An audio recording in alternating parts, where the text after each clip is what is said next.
Kabir was asking in a post-Kargil hijacking scenario, problem of Kashmir is now internationally being conceived as problem between India and Pakistan. And so where does your voice of Azadi figure in this thing? Well, you see, basically, it's true to say that Kashmir is a problem between India and Pakistan because it is a creation of 1947 when India and Pakistan came into existence as two separate nations. So it's right historically to say that it's a problem concerning India and Pakistan. But I think that we personally feel in Kashmir that the time is long gone when the mere question of India and Pakistan can alone solve the Kashmir issue. Now Kashmir has an international dimension. Kashmir is seen as a problem not concerning only India and Pakistan, but peace at large, peace at the subcontinental level, peace at the world level. So we feel that yes, India and Pakistan are the two important parties concerning the issue of Kashmir, but the most important party are the people of Kashmir, and their voice has to be heard. And unfortunately, we have not been given yet a patient hearing by the world community in context of the Kashmir issue. And we strongly feel that India and Pakistan should address the problem of Kashmir seriously, positively, and that is not going to happen unless and until there is some international pressure or international mediation or international support at some level. Because we have seen that bilaterally India and Pakistan have failed to dispose of the issue, and now because we have entered a dangerous scenario, especially after the post-nuclear era we have entered into it now. It's a dangerous situation, and the world at large is quite alarmed by the fact that what is happening in Kashmir, especially after the Kargil conflict. Now, after that, there was a hijacking incident which added another dimension vis-a-vis relationship with Kashmir and hijacking is concerned. So I feel that internationally the focus is going to be much more on Kashmir in the times to come. And yes, countries like the US, countries like Britain and other countries have always stressed the need that India and Pakistan should resolve the problem bilaterally, and they should sit and through a dialogue finish off this issue. But I think it's difficult to really perceive that, because the relationship between India and Pakistan right now is going from bad to worse. And we don't see, quite sincerely and quite frankly, I don't see in any future that in nearby future that India and Pakistan are going to have a substantive dialogue on Kashmir. If that is going to happen, it has to be through some external, you can say, pressure or some external help. So yeah, historically it is a problem between India and Pakistan, but I think now, especially after the nuclear thing, I think the dimensions are very much international. That Indian security forces now claim that militancy in the valley only sustained by the foreign mercenaries, and locals no longer wants to continue the struggle. So what is this? I think it's a sort of a face-saving attempt by the Indian government, especially now because after the elections they have completely failed to address the problem, in the sense that there are no takers at the international level that by having a so-called election in Kashmir, Indian government has done something great for the people of Kashmir. Every government, every organization in the world is quite concerned about what's happening in Kashmir, especially after the election period. And it's right to say that after the elections, the militancy in the state has gone up. In fact, you can say that since the last 1 or 2 years, the militancy is on a, you can say, on a high pitch now. But I don't think that it's really fair enough to call that the militancy is totally has become foreign. And also the term foreign has to be understood in the right perspective, what exactly the term foreign means. For a Kashmiri like me, if someone comes from Azad Kashmir, he is not a foreigner. He is a part of the dispute, he is a part of the conflict. So what we have seen, and I have no hesitation in accepting that fact, that yes, there is an increase of input from Azad Kashmir. Mujahideen, parties who are based in Azad Kashmir, they are getting more input from Azad Kashmir. Azad Kashmir involvement in the conflict has gone up since the last couple of years. But that is not foreign. That is a part of Kashmir. The Hurriyat Conference or the people of Kashmir don't see Azad Kashmir as a part of Pakistan. We see Azad Kashmir as a part of the dispute. It's a part of the former princely state of Jammu and Kashmir, what we call a dispute. So I think it's being a part of the dispute, they have every right to help, whether politically, militarily, or diplomatically. They have every right to help their people, especially their brethren who are suffering in Kashmir. So I think this is being exploited by the Indian government at the international level, that foreigners are coming. And also the term foreign has to be understood also in the perspective that for an army man, or for the Indian security forces, or for the army, someone with a long hair and a long beard is a foreigner. So I think that psyche, that psychological effect has really worked on the Indian army too. Now even the locals have adopted to that you can say facelift sort of they are also adopting the same you can say procedures as being adopted by maybe by people coming from Azad Kashmir. So I think mainly Azad Kashmir input is there, but a foreigner is someone for me who is outside Azad Kashmir, maybe a Pakistani or Afghani. I don't deny the fact that yes, there are some people who come from Pakistan to fight in Kashmir, but it's really negligible. It's not more than 1% of the whole militancy. And still, now considering the fact that in the recent times we have had attacks on the army camps, on the we could say on their headquarters and all that, and that is not possible to really conceive that a militant group is attacking an army camp without local support. So there is absolute local support to the militancy in state, to the Mujahideen organizations who are working on the ground, and the locals are very much involved with the militancy right now. Yes, maybe the fact is that groups like Harkatul Mujahideen or groups like Lashkar-e-Toiba, they have you can say better trained commandos or better trained militants who are coming from Azad Kashmir. Maybe they are trained, maybe they are taking the initiative, but the locals are always with them as far as our information is concerned. And also it's totally wrong to say that the movement is foreign in the nature, because statistically, if we look at the statistics we have since 1990, around 20 to 22,000 Mujahideen have been killed in the last 10 years. We can with surety we can say this, that 99% of these people have been Kashmiris, local Kashmiri boys. So yes, 1 or 2% from Azad Kashmir or from some individuals from Pakistan, and even there, if someone comes from Pakistan, he is on a sort of an individual basis. There is no what you call organized setup which recruits people from Pakistan or from Afghanistan. Yes, Azad Kashmir, of course, being a part of the dispute, there are base camps, there are Mujahideen organizations who are working on the ground there. There's one different thing. When you heard and read about the liberal strain of Islam, that is Kashmiriyat. Mm-hmm. And last week you spoke to Pandits in Jammu. So they are saying that not only the Kashmir is dead, but it never existed. What's your comment? Pardon It never existed. Uh-huh. Not only it's dead, they are saying it has never existed. What's your comment? Well, I don't understand what exactly you mean by Kashmiriyat. You see, as far as like a Kashmiri, for example, it's a fact that in Kashmir, the predominant majority of the people is Muslim.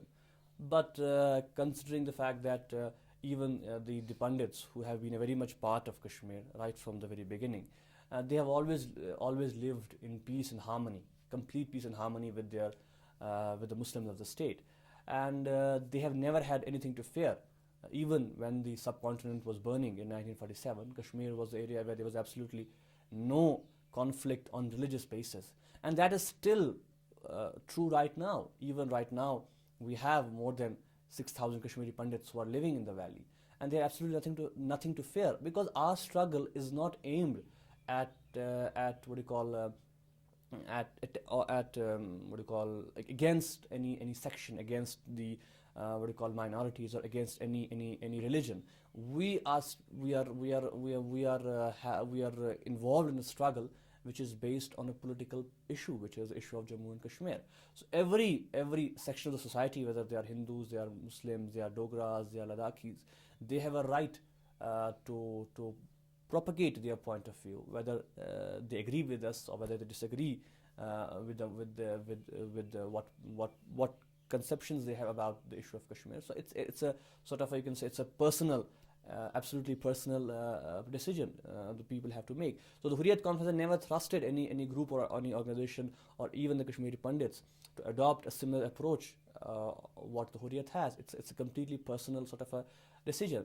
And it's unfortunate that the Kashmiri Pandits had to leave in the early part of the 90s because the situation got very much tense. And unfortunately, the government of India also, instead of giving them some support to stay in Kashmir, they encouraged them to leave. And that division definitely has its own impact on the whole scenario, and it has created a sort of, you can say, a gap between Kashmiri Pandits and Kashmiri Muslims. But I still believe that this gap is temporary in nature, and we are confident that if we work together, we can overcome this gap, and we can fill this gap.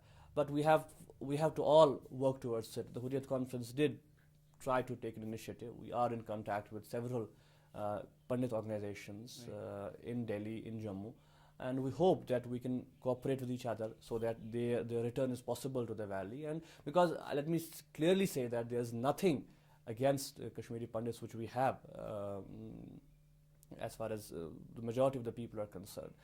And as far as you see as you talked about Kashmir was a feeling, you can say it was you can say the feeling of oneness we had with Kashmiri Pandits, with the minorities living here. There was absolutely no tension, and I think yes, to some extent that aspect of Kashmiriyat has died down in the last 4, 5, 10 years. But I still believe that there's absolutely no grudge as far as Pandit community is concerned as a whole. Yes, to some extent, people in Kashmir or the Muslims in Kashmir might be thinking that, well, when there was killing going on in Kashmir, or when the people were being killed in Kashmir, and they have been getting killed since the last 10 years, few Kashmiri organizations are nothing at all. They didn't stand up, they didn't tell the government that what is happening in Kashmir, they didn't show their concern about the suffering of their Muslim brethren. So can be the case vice versa. So there are definitely sort of, you can say, sort of a gap is there, but if we work towards it, I'm sure that we can do a good, that we can definitely fill in this gap. And as you know, that the Hurriyat Conference agenda is very, very open, very you can say categoric, that Kashmiri Pandits have a right, they should come back, and we do want whatever is possible, the Hurriyat will do to see to it that their return is possible to the valley. Just one additional question, sir, is that one is to, if there was no problem, what are the reasons that led to the exodus of the Pandits? What do you think led to that? And the other thing is that when we spoke to them, they said they would like to come to the valley, provided that they can be given a guarantee, and they did not say that government should give them a guarantee, that they should be given a guarantee that of security in their own villages by their own Kashmiri Muslim brothers. Well, first of all, you see, as far as the reasons are concerned, the reasons are pretty much obvious. At that time, when the movement started in 90s, a lot of Kashmiri Pandits got killed in the sense that militant organizations labeled some Kashmiri Pandits as being associated with the IB or RAW. But in that context, many Muslims got killed. And if we see the graph, or you see the statistics, more Muslims got killed under that pretext than Kashmiri Hindus. But obviously, being a minority, there was a sense of, you can say, insecurity.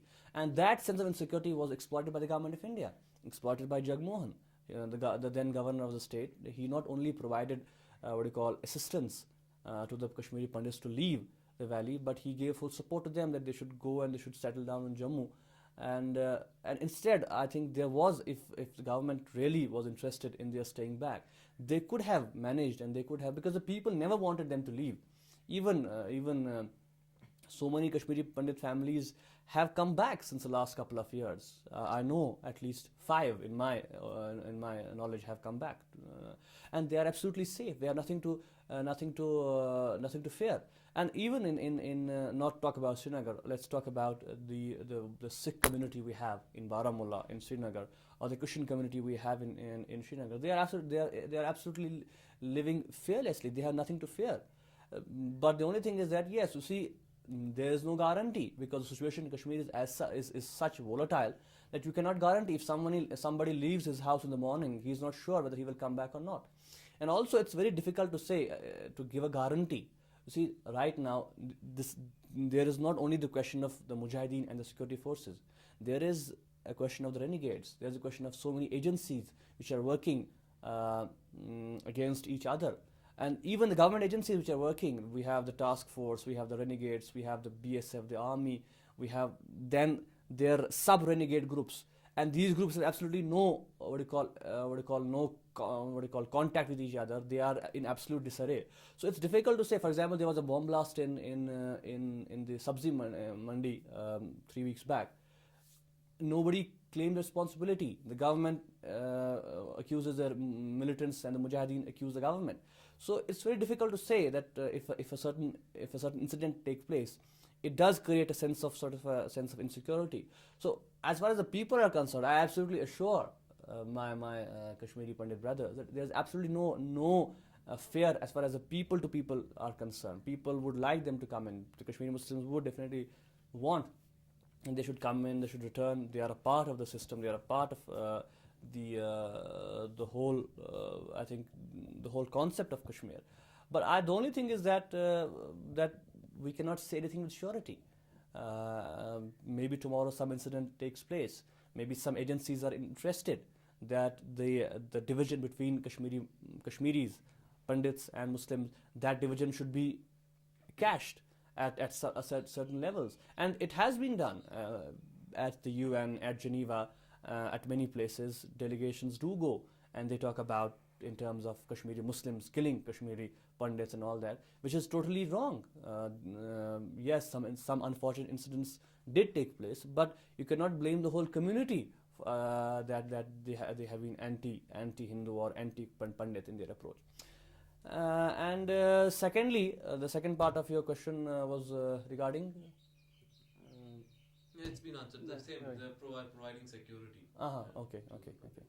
This Farooq Abdullah claims that his government is committed to autonomy. Mm-hmm. So, how do you perceive this autonomy, and are you ready to settle down for anything like this? Well, I don't know what autonomy or which autonomy are you talking about. I think it's already, you can say, what do you call a marhuma, which is already dead. Because you see, this autonomy plank was never a serious thought of the NC government or even the Indian government as such. It was just an attempt to mislead the world opinion about certain issues regarding Kashmir, because India did want a face saving at the world level when the situation was going really bad in Kashmir. So Farooq Abdullah came and he projected this theory of autonomy and all that, and even the fact remains that the so-called autonomy is completely unacceptable to the people of Kashmir, because it takes everything away.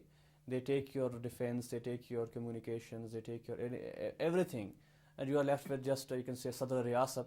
And what do you do with a Sadr Riyasat if he's in total control of New Delhi? So that's totally not accepted to the people of Kashmir. And we have always said that we are demanding a permanent solution of the problem. Even if you talk about autonomy, what happens to the other part of Kashmir or Azad Kashmir? So we feel that a solution has to be found which includes all the aspects of the Kashmir problem. We feel that more than a political problem, Kashmir is a problem of a human nature, of a human problem, because families are divided, people are divided. We have the Azad Kashmir, we have the Indian part of Kashmir, we have the ceasefire line. So we would definitely like to have a solution which includes the whole state of Jammu and Kashmir, in which there is no longer a division between a brother and a brother. So in that context, we feel that the only way to resolve the problem is to address the core issue, which is the problem of the whole state. And the only thing which we feel by what means can we achieve this solution is through a tripartite dialogue. Let the Indian government, the Pakistani people, the government, and the representatives of all the sections of the people, Azad Kashmir, this part of Kashmir, Ladakh, Hunza, Gilgit, all the parts, let them come together and let us have a dialogue. I think that is the only way by which we are going to have a sort of a solution. Yes, maybe it's a debatable question that what exactly the solution would be like. But there are so many theories which are being propagated right now. Some talk of a complete independent state, some talk of a UN resolution, some talk of a buffer state, some talk of a confederation sort of a thing. So there are so many theories which are moving right now. But I think the best way to start is really that there should be a dialogue between the governments of India and Pakistan, and the governments of India and Pakistan should encourage a dialogue between Kashmiris in and across ceasefire line. That will be I think a major step towards establishment of peace in Kashmir and in the subcontinental region. I think that's yeah. Except that slight concretization of all these theories that we said are in talk. What's your position? Which is the best solution? What do you really think is a long-term solution for this problem? Well, you see, basically what our stand is, the All Parties Hurriyat Conference believes that there can be two approaches towards the problem. One is the implementation of the resolutions of the United Nations, which call for a plebiscite, and the other is an alternative negotiated settlement. That means a dialogue concerning all the three parties. And I think that's much more practical in the times, because considering the fact that we have Kashmir right now, it's of so many segments, so many areas. So we would definitely like to have a representation from all the people. And towards that step, it is very much necessary that before giving a final sort of we can say final verdict, that what do the people of Kashmir want? That's a big question. What do you want? So our answer to that is that we want, first of all, there should be a dialogue between all the constituents of Jammu and Kashmir, all the constituents of the former princely state of Jammu and Kashmir. If we are given a chance to sit together, maybe we can come up with a solution. We can give the solution to the governments of India and Pakistan, which might be acceptable to both the governments, and ultimately we can have a solution. So we strongly believe that the reunification of the state of Jammu and Kashmir is going to be the first step towards a final settlement of the problem. I personally feel that it's rather unfortunate that right now the attitude and policy being adopted by New Delhi is totally negative. They have to really change their attitude. They have to come positively, and it's very clear that the policy right now which the New Delhi is having in Kashmir is a total military policy. They have completely given all the power to the military, and now recently they have announced that they are going to bring more troops to counter militancy in the state. So that will do is that will again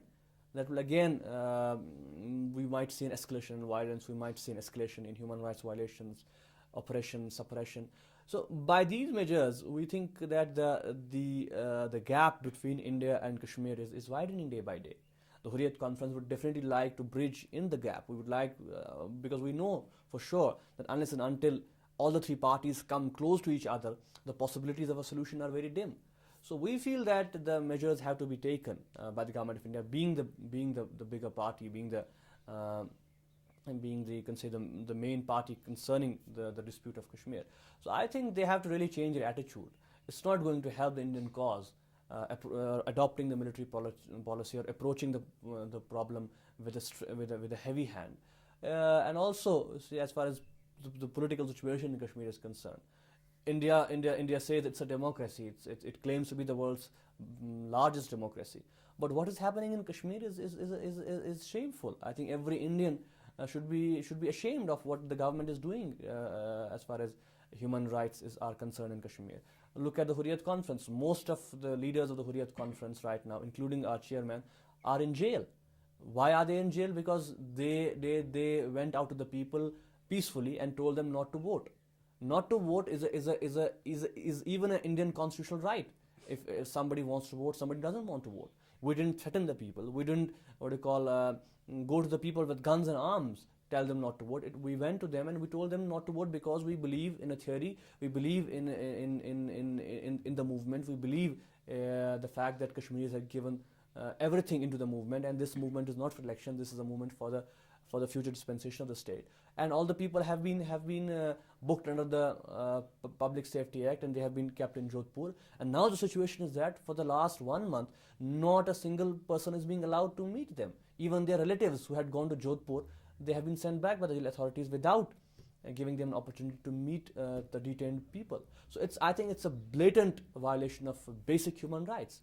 So I think the world community, the Amnesty International, other organizations who are working at the human rights level, they should raise up the issue with the government of India. And I think even the Indian public should be aware of what is happening in J&K, and they should try to really get their government answerable for such inhuman acts. So just one counterpoint to the military policy, because the government says that without the military here, nothing can run. In fact, Farooq Abdullah has recently gone on record saying that it's not a proxy war that's being fought, it's an out-and-out war that is being fought. Recently on Star News also he made this statement. So what do you say to that? Well, see, the ultimate thing is that what is the policy of the government of India? What does government of India want to achieve by having more and more troops coming into Kashmir? Because now we have categorically, it's proved now that militarily this problem cannot have a military solution. So I think it's much better for the government of India to really understand the issue, consider the fact that there is a problem in Kashmir, and try to solve it politically. Talk to the people in Kashmir. The Hurriyat Conference, the militants who are active in the state have so many times given significant statements that we want the resolution of the conflict, and for that matter, if the resolution is possible through a political means, why to fight on a military front? And I think that the ball is now in the government of India's court. If the government of India wants the problem to be settled, the Hurriyat Conference is ready to talk with the government of India about the future dispensation of the problem. They should talk with the Pakistan, they should involve Pakistan, and then we can have a solution. Otherwise, this sort of a policy is not going to take us anywhere. We are sure that this will bring more and more violence, more and more killings to the people of the state, more and more miseries to the whole state, and again the tensions in the region will continue to mount. So I think we have entered the new millennium. We are optimistic that and we should be, that so many problems have been resolved. The Middle East problem, the Kosovo, the Bosnian problem. Why not Kashmir? It's true that it's a complex issue, but if we have a positive attitude and if we come with an open heart and open mind, all the parties, India, Pakistan, Kashmiris, definitely we can have a solution, which is very needed right now. The position of the people of the subcontinent is not that strong. Even the economy, the relation between India and Pakistan, the mistrust which is there in India and Pakistan against each other, it is because of Kashmir. The nuclear conflict, the chances of a nuclear conflict, the continued amount of tension in India and Pakistan, it's because of Kashmir. So if Kashmir is solved, we are sure to say that a new era of peace, stability, progress and prosperity can begin in this region.